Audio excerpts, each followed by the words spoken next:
What's cracking, YouTube, man? It's your boy Jabari J, and I'm back again with another video. We are required to wear these now every day because of that Rona.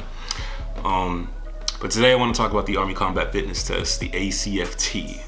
I recently became level 1 certified in it, so now I can grade people. And I just wanted to talk about it and give my opinion on it. And to be honest, I like it. I like it way more than the APFT. The first thing that I noticed when I was taking it is that usual butterfly feeling that you get before you take the APFT, if you get that, it was non-existent. It was easy, you know?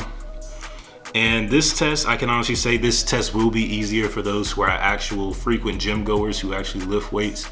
You're not gonna be able to get by this test if all you wanna do is Monday we gonna run 4 miles, Tuesday we gonna run 5 miles, Wednesday we gonna run 6 miles.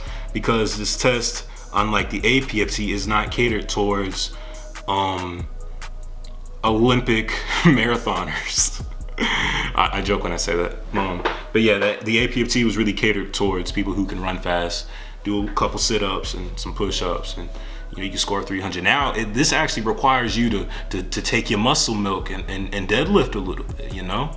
You gotta be able to really lift something.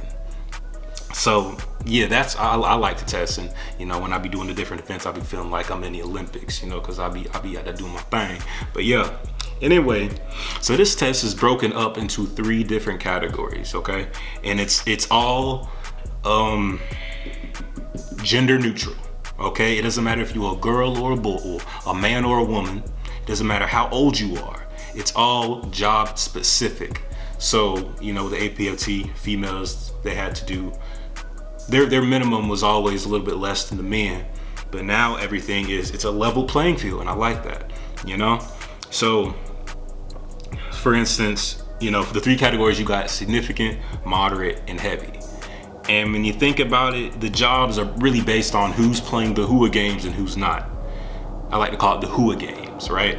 So significant will be the people whose primary job really doesn't require you to be super HUA, you know, it's like more the support MOSs, right? So for example, a 92 golf, a cook, their primary job is not playing the HUA games. Their primary job is to cook, to provide class 1 for the soldiers.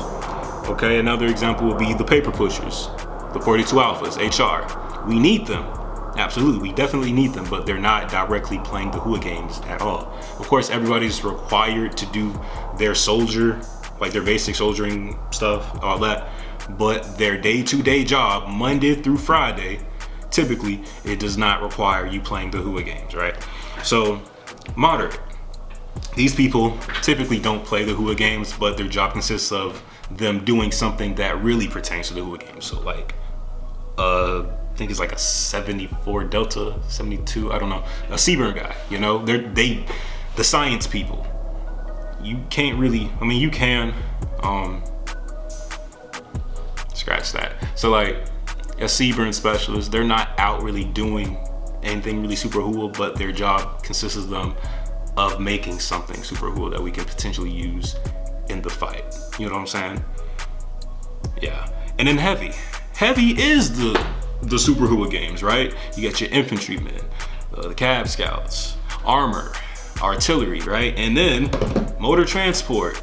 So our mechanics, I think they're significant because all they do is they fix the vehicles, but that's it. Us, transportation, 88 mics, 88 alphas, transportation officers, all that, we provide the transportation for the super HUA players, which puts us in the game. You know what I'm saying?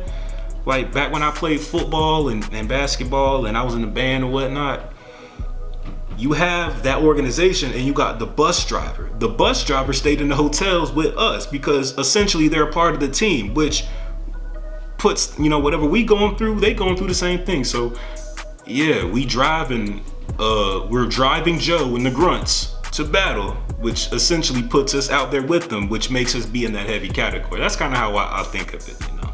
But yeah, and the easier your category is, the less requirements that you have to do. So for instance, you know, my 2 mile, I have to run a 2 mile, being in the heavy category, 18 minutes, right? But the cooks get 21 minutes to run 2 miles. Yeah. Crazy thing is, logisticians, 90 alphas, I think, they're significant. So I'm gonna go from being heavy, I'm gonna have to run 18 minutes, which that's easily doable, to 21 minutes. 21 minutes, 2 miles, man, that's a breeze. So once I make captain, 21 minutes, well, I'm cruising. I can walk. All right, so let's go ahead and get into these events, okay? So the first event is gonna be the deadlift. Can't use no gloves unless they're like cold weather gloves, no back brace, no none of that. Just the regular Army uniform. Now the deadlift, what I've seen in a lot of my soldiers is that their forms were atrocious. And this is where we have to really pinpoint and train our Joes to really, okay, I understand back in the day, everybody just want to run your brains out, just run everywhere. You can't do that now with this test. You have to lift, you have to be in the gym, you have to build muscle. Okay, this test is really gonna start putting folks out in the Army because they don't want to take lifting serious. You have to be in the gym and you have to lift. Otherwise, it ain't gonna be looking too good for you on that test. All right. After that is the standing power throw, the medicine ball. Pretty self-explanatory. I actually seen some folks actually do horrible on this. Yeah, just get out there and practice. What I've noticed, if you widen out your base, you sit down like you about to squat and get on the toilet. You know, it's kind of hard to explain, but yeah, I'll actually make a couple of tutorials on each different event if that's what y'all want. All right, hammer these push-ups. You guys know how to do a push-up, but you go down, chest touch, arms extended all the way. None of this, all the way, like you Jesus on the cross. Push up, all right? The leg tuck. This event really kills a lot of folks.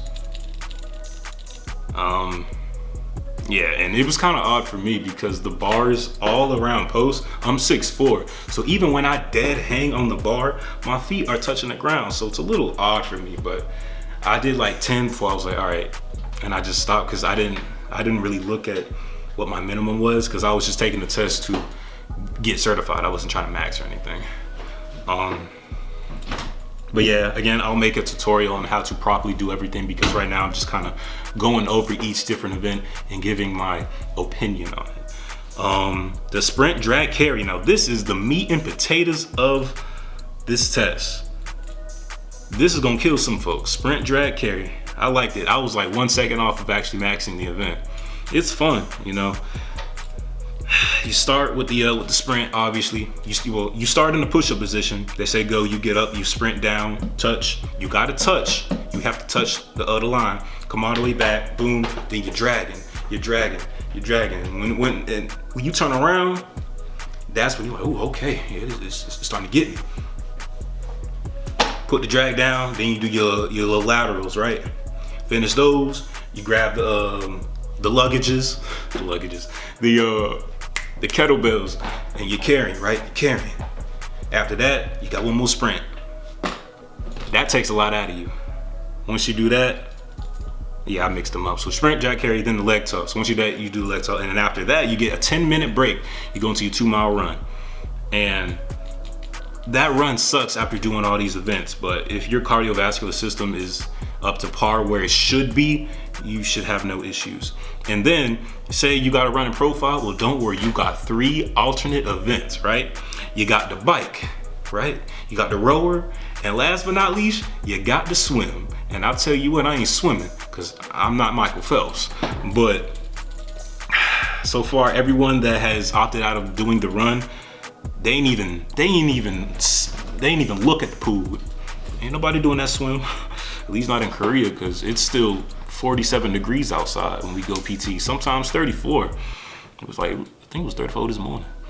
But yeah, these are your events for the ACFT and what I think of them. I do like this test. It's sad that, it's sad that they're postponing it because of that Rona, but what can you do? I mean, none of us can control this. it does take a while to set up all this equipment and, you know, certify everybody to be able to proctor the test. Unlike the APFT, where you can take the APFT anywhere, push-ups, sit-ups, and 2-mile run. But I feel like this test tests your physical ability more so than Skinny Joe over there being able to run 2 miles in 9 minutes, do 42 push-ups and 80 sit-ups. Because yeah, this test gives us gives meatheads time, you know, time to shine.